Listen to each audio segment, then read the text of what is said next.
This terrifying story took place at the end of the 14th century, a time when witch hunts became one of the bloodiest tragedies in human history. Back then, the way people eliminated witches was by burning them alive. And this story is being told by a woman from that very land of witches. She is recounting the tale to the village children, a story she witnessed with her own eyes. Its horror was so immense that she and her husband had to flee their village, seeking refuge in this new land. Everything feels as if it had happened just yesterday. The story begins in eastern England, in a riverside village, where there stood a charming little house filled with flowers and sunlight. This was the home of a beautiful female doctor named Emily, whose striking red hair made her all the more alluring. She had mesmerizing blue eyes and spent her days researching medicinal herbs, dedicating herself entirely to healing the sick. Anyone who fell seriously ill could seek her help at any time. No strange illness had ever been too difficult for her to cure, not even venomous snake bites. The villagers always turned to her in times of need. Not only was she talented, but she was also kind-hearted, treating the villagers as if they were her own family. For children who feared bitter medicine, she would find ways to make it more palatable. Within just a day or two, her patients would recover at an astonishing rate. Her skills were so miraculous that the villagers began to believe Emily was a divine healer. Despite her talent, Emily cared little for wealth. She only accepted gratitude in the form of food and drink, making the villagers cherish her even more. However, the village was also home to a lecherous chief who frequently harassed her. Time and again, he would approach her, spewing obscene remarks and harboring wicked intentions. But Emily was strong-willed. She made no effort to hide her disgust toward him. This only fueled the chief's resentment, making him ever more determined to trouble her. Meanwhile, war and chaos plagued the land. Civil rust spread far and wide, creating an era of turmoil. After battles, corpses would pile up in great heaps. Many defeated soldiers had no choice but to flee, seeking refuge in villages in hopes of survival. One such wounded soldier found his way to Emily's home. His name was Light. From what he could remember, he had come to seek the female doctor's aid, but by then his strength had nearly left him due to his grievous wounds. From inside her home, Emily heard his faint cries and hurried outside. Before her stood a handsome yet severely wounded man, leaving Emily momentarily stunned. For the next 3 days, Light remained unconscious. The female doctor cared for him tirelessly, and in this village he was safe. Though his body was covered in bandages, he had made it past the worst. Proof of Emily's incredible skill.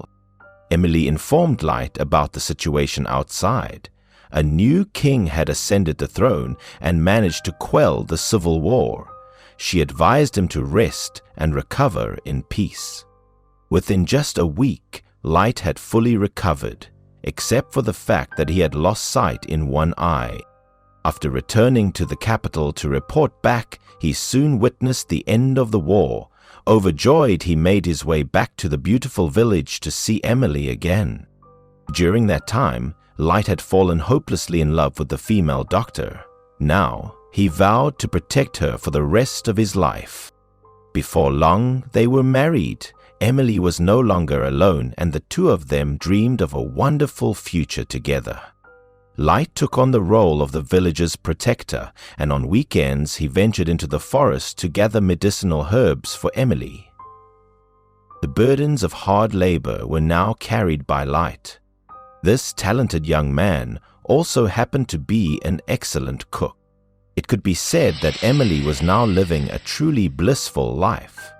The village children adored Light, and ever since his arrival, the village had become even more peaceful. But their happiness was short-lived. the nightmare was about to begin. A deadly plague spread across Europe, leaving countless dead in its wake. With it came a brutal crackdown on those accused of witchcraft. The bishop blamed everything on witches, claiming that they had caused the plague. A bloody purge began, targeting women suspected of being witches. Even those who merely fell under suspicion were captured. The accused suffered a horrifying fate, burned alive at the stake, regardless of whether they were truly witches or not. Others were executed by beheading. The slaughter escalated as even married women were accused of witchcraft and taken away. For years, hundreds of thousands of women were burned alive, decapitated, or hanged from trees. And soon, that terror reached the beautiful village where Emily and Light had been living in peace.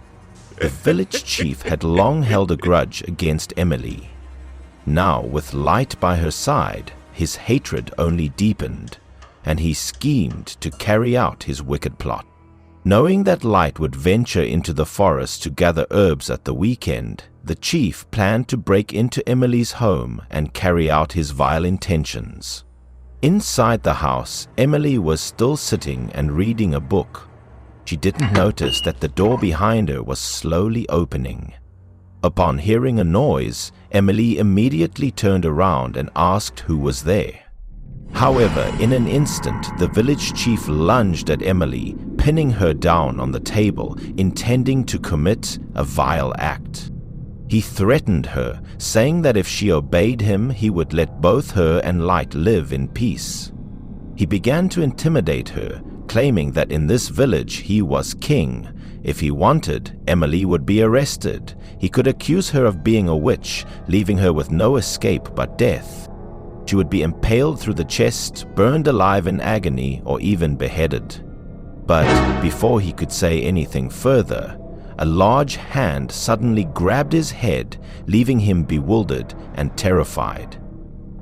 It was Light Yeoyibo. He had quickly sensed the intruder and dragged him outside, ready to teach him a lesson. Of course, Light had already heard from Emily about this perverted village chief. He would never allow anyone to harm his wife.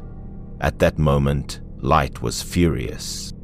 He raised his fist and landed several punches on the village chief's face. Only when the chief started begging did Light finally stop. However, as soon as Light let him go, the village chief turned back and vowed that Emily would pay the price. Emily clung tightly to Light. Thankfully, he had been quick to react, or else she would have been at the mercy of that vile man. She then told Light about the chief's scheme. He was certain to accuse her of being a witch before the archbishop, making it nearly impossible for them to escape. But as they were packing to leave, it was already too late. From the distance, both villagers and soldiers were approaching. The village chief had accused Emily of witchcraft, and of course, the archbishop believed it without question. To him, it was better to kill an innocent than to let a witch go free. Upon seeing Emily's red hair and beautiful appearance, the archbishop immediately declared her a witch and ordered the guards to seize both her and Light. In this situation, Light had no way to resist. He could only watch helplessly as Emily was taken away. Soon after, in front of the entire village, Emily was placed on a pyre. That very night, they intended to burn her alive. The archbishop recited a long passage from the Bible, claiming that executing Emily was necessary to prevent a plague from spreading in the village. He listed a series of baseless accusations, pinning fabricated crimes on the poor girl. Among the crowd, several villagers whom Emily had helped stepped forward as witnesses. They argued that Emily had only ever saved people and had never harmed anyone. Moved by the villagers' support, Emily felt touched. However, she also sensed an impending tragedy looming over her. Suddenly, a boy in the crowd raised his hand, claiming he could testify. But to everyone's shock, the boy, whom Emily had once saved, pointed straight at her and declared that she was indeed a witch. He said he had seen her using magic while he was unconscious. Overwhelmed by shock and despair at the boy's accusation, Emily could only cry, unable to do anything else. She couldn't even believe her own ears. What was happening? The villagers' voices grew louder, chanting for Emily to be burned alive, cursing her as a wicked witch. Seeing the villagers' unanimous decision, the Archbishop became excited. How disgusting it was that his joy came from watching young women die in the flames and hearing the cheers of the crowd. Light was utterly powerless. He screamed in anguish but could do nothing. Under the Archbishop's orders, a torch was thrown onto the pyre. The flames quickly engulfed the wood, and Emily screamed in pain. She had spent her whole life using her medical skills to save people. She had never harmed anyone. The more she thought about it, the more resentment filled her heart. She had placed her kindness in the wrong hands. How could the very people she had saved now cruelly demand her death? In that moment, as the fire roared higher, Emily uttered her final words. She would leave the villagers a gift, her teeth. As the flames consumed her, her red hair turned white. The fire rose even higher, drowning out everything except Light's heart-wrenching cries. Light's mind went completely blank. He couldn't believe how quickly everything had happened. Ignoring Light's agony, the Archbishop and his guards walked away. The villagers did the same, leaving behind only a pile of ashes. But only a few seconds later, the village chief was the first to scream in pain, completely clueless about what was happening. Hearing the cries, the Archbishop turned back to look. It was horrifying. Strange boils had erupted all over the village chief's body. And not just him. The same boils appeared on the Archbishop's skin as well. Even more terrifying, the boils burst open, oozing pus, and from within, something white began to emerge. It wasn't just the Archbishop, his guards were also infected. The surrounding villagers suffered the same fate, all crying out in agony. In a grotesque horror, dozens of teeth sprouted from their bodies, piercing through their flesh. The entire village was filled with terrified screams. The Archbishop realized too late, this was Emily's gift to them. Within minutes, the entire village fell victim to the curse, paying for their deeds with their lives. Only Light remained unharmed. After everything, Light built a grave for Emily. The village had now become a ghost town. There was no one left. But fate was not so cruel. Light had not truly lost Emily. At this point in the story, the children listening eagerly asked, "So, was Emily really a witch?" The white-haired woman smiled at them and said, "That doesn't matter. She helped the villagers, but they betrayed her, and that was the fate they brought upon themselves. A kind-hearted woman, whether a witch or not, still deserved to be with Light, her loving husband." In the end, most people have the wrong idea about witches. Not all of them are evil.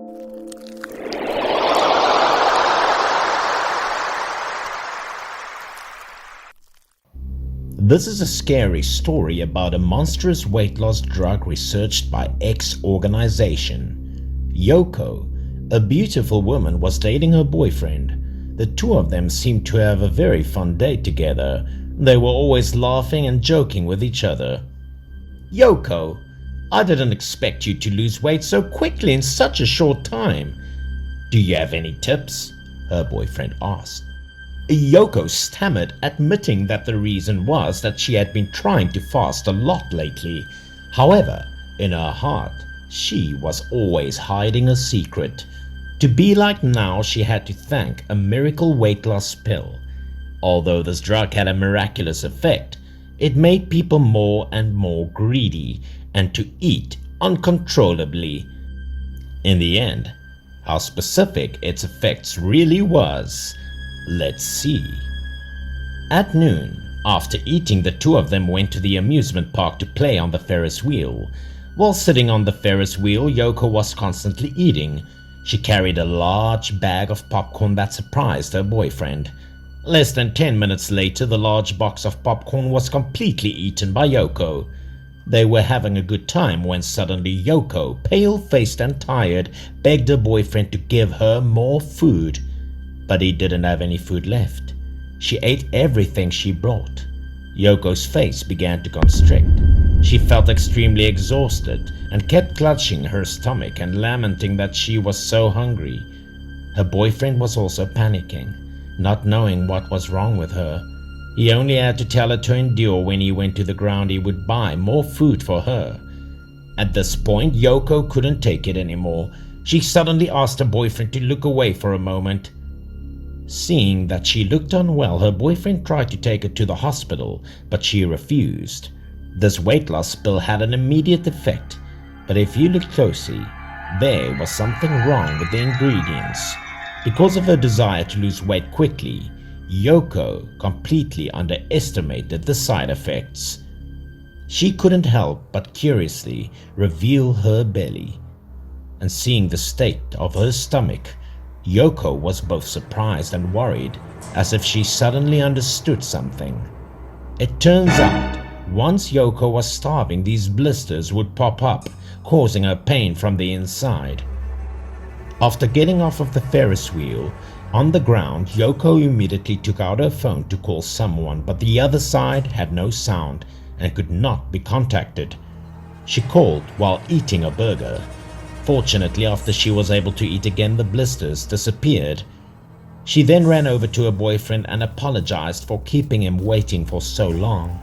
By that evening, they continued to eat, at which point scary things began to happen. "Hey, if you order so much, will you eat it all?" Yoko ordered a table full of food, and her boyfriend was worried that she would not be able to eat it all because of so much food. But seeing his girlfriend eat so well, he felt happy and encouraged her to eat more because the food at this hotel was indeed delicious. They were so used to this that they were no longer shy with each other. A table of more than a dozen dishes, Yoko ate non-stop. It took more than 3 hours to feel full. Feeling that it was too late, Yoko's boyfriend immediately suggested that they quickly return to their hotel room. Before that, Yoko's boyfriend had already rented a room at this hotel. When they returned to that room, they rushed at each other passionately. Yoko's boyfriend took at her like a meat-crazed tiger, and they had passionate kisses. After that, they started making love. They were both very excited, and during a climax, Yoko suddenly felt hungry again. She asked her boyfriend if he had anything to eat. He did not expect that in less than 30 minutes, Yoko started to get even hungrier than before, even though she had just eaten. He was surprised, confused, and comforted her. "I'll take you out to eat when I'm done, okay?" Yoko also agreed. She didn't want to miss the moment of excitement, so temporarily forgot about hunger. They continued to embrace each other, and while engrossed, he touched her belly skin. At this moment, he felt her skin was rough and lumpy, and he began to touch the pimples. Surprisingly, he asked Yoko, "Why do you have so many warts on your skin?" Yoko acted nonchalantly, saying it was okay, it was just a small pimple. At the end of her words, he suddenly shouted, his face so pale, "Monster, why did it come out of the stomach?" A lot of creatures shaped like giant flukes emerged from Yoko's stomach and wriggled into her boyfriend's fingers. They were the hungry ones that had completely destroyed the girl's stomach. Yoko herself did not expect it because she underestimated the side effects of the diet pill, leading to a heavy price. Do you want to lose weight with this method? Just eat and don't get hungry. So simple, right?